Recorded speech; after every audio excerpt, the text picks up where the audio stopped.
안녕하세요. 12번째 선수를 위한 공간 축구다스입니다. 먼저 휴식기가 길어졌던 점에 대해서 양해의 말씀드립니다. 항상 구독과 좋아요는 저희 축구다스에게 큰 힘이 됩니다. 앞으로 더 좋은 영상으로 보답하겠습니다. 오늘은 포트트릭을 기록하면서 맨 오브 더 매치에 선정된 손흥민 선수의 인터뷰 중에 갑자기 난입한 무리뉴 감독의 숨은 의도가 무엇이었는지 살펴보았습니다. 시작하기에 앞서 영상의 내용은 여러가지 근거를 통한 개인적인 의견이라는 점을 미리 알려드립니다. 먼저 국내에서 논란이 된 무리뉴 감독의 난입 장면부터 보고 오겠습니다. Man of the match, Harry Kane. Yeah.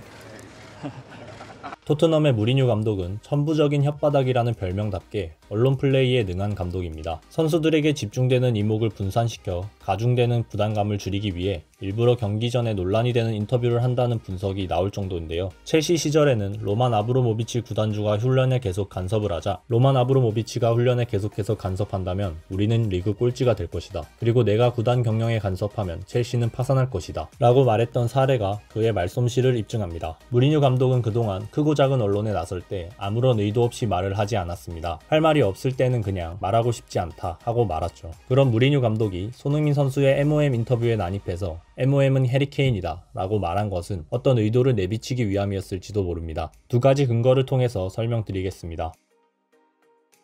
해리 케인은 엄청난 욕심쟁이로 정평이 나 있습니다. 2017-18 시즌 스토크시티와의 33라운드 경기에서 같은 팀 동료인 에릭센의 프리킥 득점 기록에 대해서 자신의 득점이라고 주장하면서 딸의 목숨까지 걸었던 사건이 있었는데요. 결국 케인의 득점이 인정됐지만 득점왕 경쟁을 위한 욕심에서 시작된 과한 코멘트라는 비판을 받았습니다. 그만큼 득점 기록에 대해서 큰 욕심을 갖고 있음을 보여주는 사건이었죠. 베일의 토트넘 이적이 확정되면서 KBS 공격 조합에 대해 현지 전문가들과 한국 팬들의 관심이 높습니다.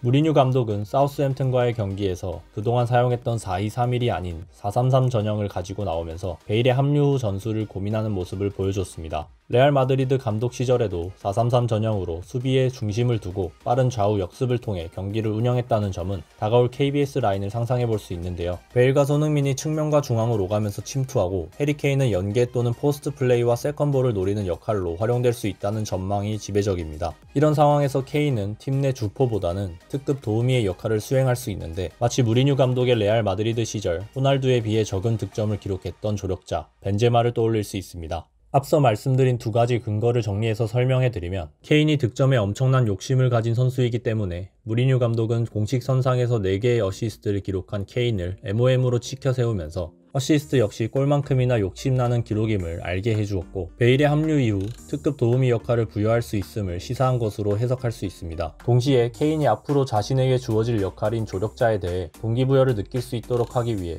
케인의 활약을 공식 선상에서 인정한 것이 아닌가 추측이 됩니다. 손흥민 선수와 한국 팬들에게는 조금 섭섭할 수도 있지만 말이죠. 오늘 영상도 시청해주셔서 감사드립니다. 구독과 좋아요에 항상 감사드리는 마음으로 다음에는 더 쌈박한 영상으로 찾아뵙겠습니다. 지금까지 축구다스였습니다.